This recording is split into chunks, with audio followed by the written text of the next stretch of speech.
Good morning, children. Welcome back to this beautiful platform of Anand Prakash Educational Academy.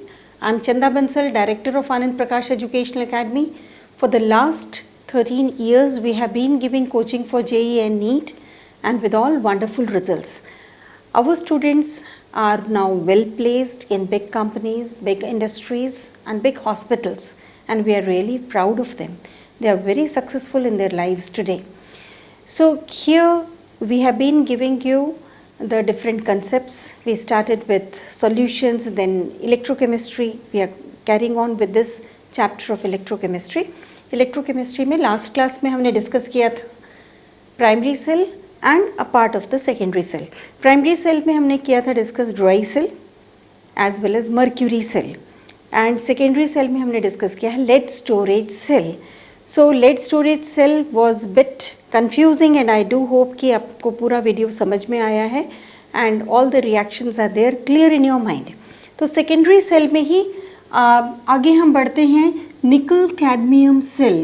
So this is the fourth category of the cell which is called as nickel cadmium cell. Nickel cadmium cell में this is the type of the cell which is used in the cordless devices. इसमें भी आपको सिर्फ वही याद रखना है कि anode, cathode, electrolyte and combined reaction कितने इलेक्ट्रॉन्स का लॉस या गेन होता है.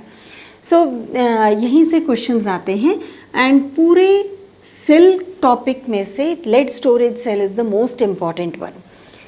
इसमें है cadmium anode, again KOH electrolyte है.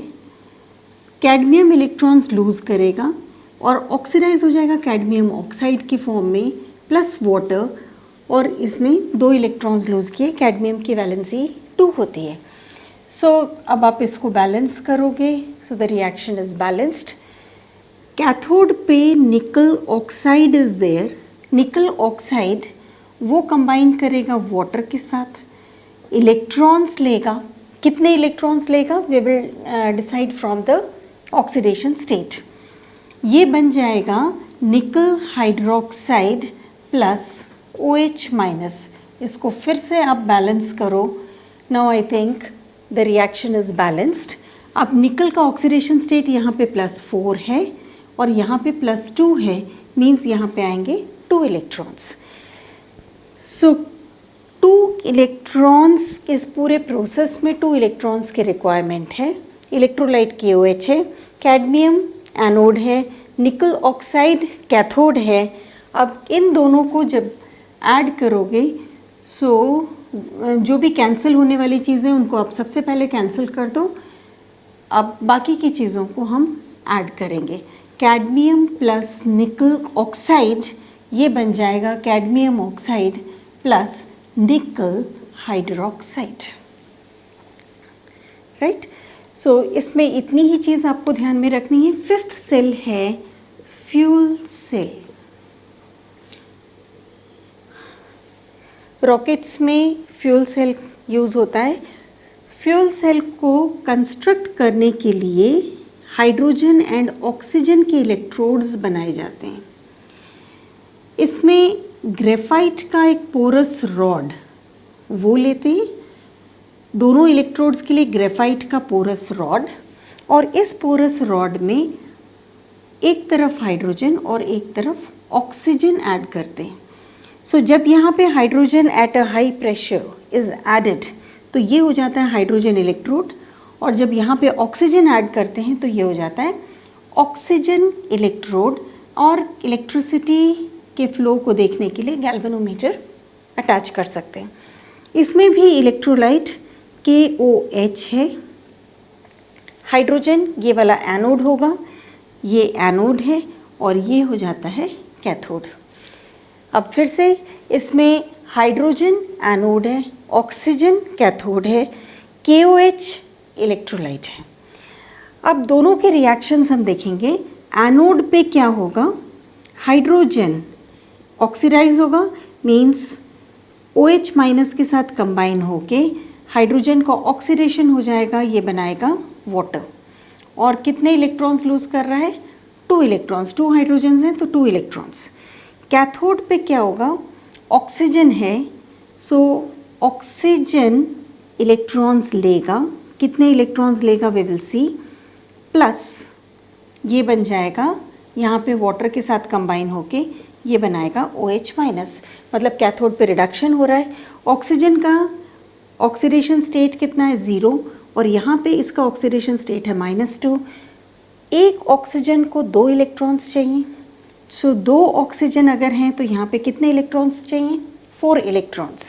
इन द सेम वे यहाँ पे भी हम बैलेंसिंग करेंगे इसको, 3 है, so let us make it as twice H2O। So ये हो जाएगा यहाँ पे H2 सो इस फॉर्म में ये वाला रिएक्शन हो जाएगा। So hydrogen is anode, oxygen क्या है कैथोड है, ये इलेक्ट्रॉन्स को एक्सेप्ट कर रहा है और इसको भी आप बैलेंस करोगे कितने हो जाएंगे यहाँ पे 2, सो यहाँ पे 4 OH minus. So now this reaction is balanced. तो hydrogen anode, oxygen cathode, KOH electrolyte और कितने इलेक्ट्रॉन्स का इन्वॉल्वमेंट है यहाँ पे 4 इलेक्ट्रॉन्स का इन्वॉल्वमेंट है इस रिएक्शन में। और जैसे हमने इसको ऐड किया है इन द सेम वे इस रिएक्शन को भी आप ऐड कर दोगे, so you will be getting the balanced reaction for hydrogen and oxygen electrode, that is the fuel cell. और इस फ्यूल सेल को रॉकेट में यूज़ किया जाता है। सो ये पूरे 5 तरह के सेल्स हमने किए हैं। First dry cell, second lead storage cell, third हमने किया था मर्क्यूरी सेल। ये dry cell and mercury cell एक साथ आता है, यहाँ से लेड स्टोरेज सेल, फिर हमने किया निकल कैडमियम सेल और उसके बाद हमने किया है फ्यूल सेल। सो इन सेल्स के बाद जो नेक्स्ट टॉपिक है वो भी इम्पॉर्टेंट टॉपिक है, that is about corrosion. So corrosion या रस्टिंग, रस्टिंग कहलाता है आयरन आर्टिकल्स के लिए, करोजन कहलाता है कोई भी और मेटल अगर है और उसको मॉइस्ट एयर का कांटेक्ट मिल रहा है तब वो फिनोमिना कहलाता है करोजन। अब करोजन का जनरल फिनोमिना क्या है, किस तरह से इलेक्ट्रोकेमिकल फिनोमिना में वो पार्टिसिपेट करता है और कैसे रिएक्शंस उसमें आते हैं, कौन से रिएक्शंस इन्वॉल्व होते हैं। सबसे पहले करोजन फिनोमिना, इसमें 2 चीज़ें आपको ध्यान देनी है। करोजन होगा हमेशा मॉइस्ट एयर में, मीन्स उसको एयर भी चाहिए मॉइस्चर भी चाहिए। यदि ये दोनों कंडीशंस हैं तभी वो फिनोमिना होगा करोजन। आज सिर्फ हम इसकी कंडीशंस देखेंगे कि कौन कौन सी कंडीशंस हैं जिससे ये करोजन का प्रोसेस इंक्रीज़ हो सकता है, कौन सी कंडीशन है जिससे ये डिक्रीज़ हो सकता है। तो इसमें पहला है position of metal in reactivity series. Position of metal in reactivity series ये कैसे इन्वॉल्व है। इलेक्ट्रोकेमिकल सीरीज़ होती है, उसमें जो ऊपर में एलिमेंट्स होते हैं, मेटल्स होते हैं, उनका reactivity as compare to lower that is more. तो जितना ज़्यादा रिएक्टिविटी होगी उतना उसका करोजन भी फास्ट होगा। सो यहाँ पे ये हो जाएगा position of the metal, means the more the metal is placed on the upper side in the electrochemical series, the more will be its reactivity and the more will be the phenomena of corrosion. Position of metal के बाद आएगा electrolyte। अगर उसमें electrolytes हैं then the process of corrosion will be faster, क्योंकि electrolyte कौन सा काम करेगा, passage of electrons, it will allow electrons to flow, वो इलेक्ट्रॉन्स के फ्लो में हेल्प करेगा। सो जितना ज़्यादा इलेक्ट्रोलाइट होगा उतना प्रोसेस ऑफ करोजन भी फास्ट होगा। Dissolution of carbon dioxide in water, यदि वाटर इस तरह से है कि उसमें कार्बन डाइऑक्साइड कंटिन्यूसली डिसॉल्व हो रहा है, तो कार्बन डाइऑक्साइड प्लस वाटर के बीच में रिएक्शन हो जाएगा और वो बनाएगा H2CO3 carbonic acid. Carbonic acid एक इलेक्ट्रोलाइट है, इलेक्ट्रोलाइट है मतलब वो फिर से it will act as a passage of electrons, तो इसलिए presence of carbon dioxide help करेगा। नेक्स्ट है presence of a surface, that is presence of rough surface. Presence of rough surface का मतलब क्या है? जैसे मेटल का सरफेस है, एक होता है बिल्कुल स्मूथ सरफेस और एक होता है सॉफ्ट सरफेस। यदि एक होता है स्मूथ सरफेस और एक होता है रफ सरफेस। रफ सरफेस मतलब उसमें अप्स एंड डाउन्स आपको दिखेंगे मेटल के सरफेस में, जैसे उसमें क्रेस्ट या ट्रफ दिख रहा है, या फिर उसमें आपको इस तरह की चीज़ें नज़र आ रही हैं, मतलब मेटल का सरफेस स्मूथ नहीं है। जितना रफ सरफेस होगा उतने उसमें इलेक्ट्रोकेमिकल सेल्स ज़्यादा होंगे, तो उतना प्रोसेस ऑफ करोजन फास्ट होगा। तो रफ सरफेस में इसका करोजन फास्ट होगा। फिफ्थ है कोटिंग। कोटिंग आप किस तरह से बताओगे कि यदि मेटल के ऊपर किसी भी दूसरे मेटल की कोटिंग है, जैसे जिंक की कोटिंग है आयरन के ऊपर, तो वो क्या होगा, कोटिंग से process of corrosion will be reduced. तो ये सारे स्टेप्स हैं जिनसे करोजन इंक्रीज हो रहा है, ये वाला स्टेप है जिससे करोजन डिक्रीज हो रहा है। अब इसका जो इलेक्ट्रोकेमिकल फिनोमिना है वो हम नेक्स्ट लेक्चर में करेंगे, और कौन कौन से स्टेप्स हैं जिनसे करोजन को हम प्रिवेंट कर सकते हैं वो हम जल्दी से अभी देख लेंगे। प्रिवेंशन ऑफ करोजन में एक आता है बैरियर प्रोटेक्शन मेथड।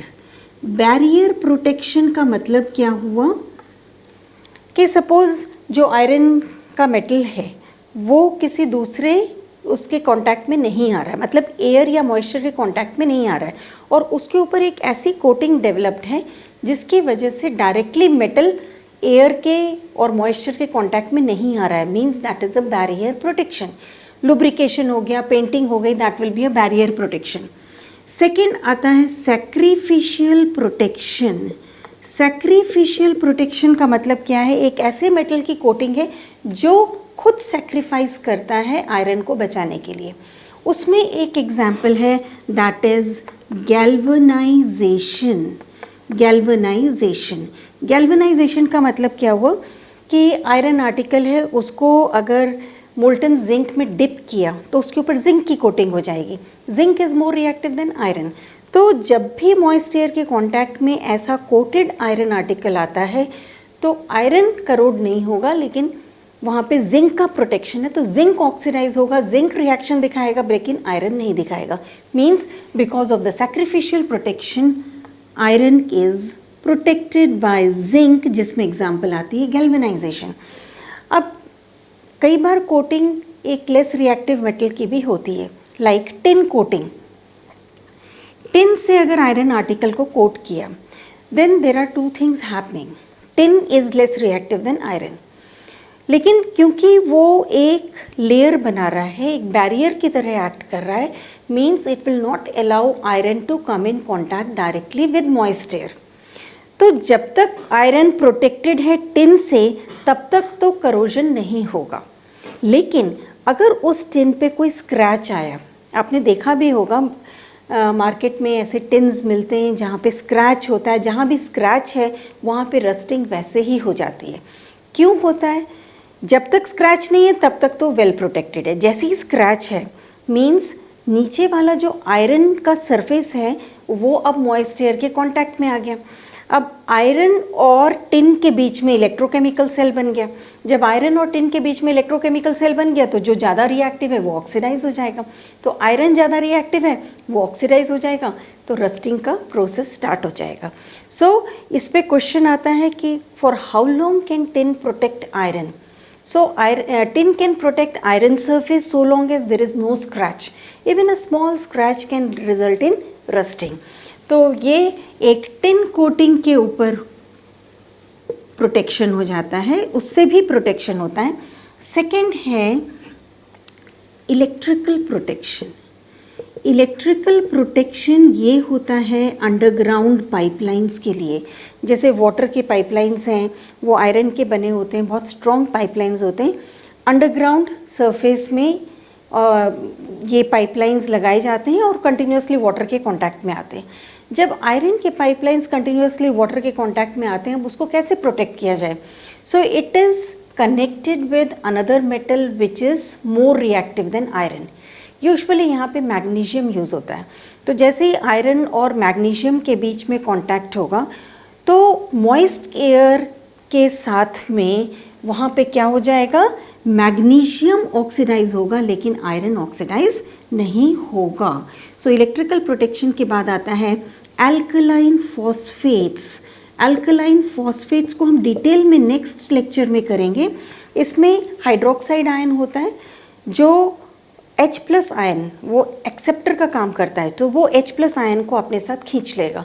तो जब एक्सेप्टर ही नहीं होगा तो process of corrosion will be less. So you need to remember these points: barrier protection, sacrificial protection, galvanisation, coating with tin, electrical protection and alkaline phosphates. अब हम बहुत अच्छा इलेक्ट्रोकेमिकल फिनोमिना नेक्स्ट क्लास में करेंगे। So you have to be with us in the live classes, attend all the watch all the video lectures, give all the tests, be with us in the physical classes. That's the key to success. So keep watching and subscribe the channel, press the bell icon. Till then, thank you so much.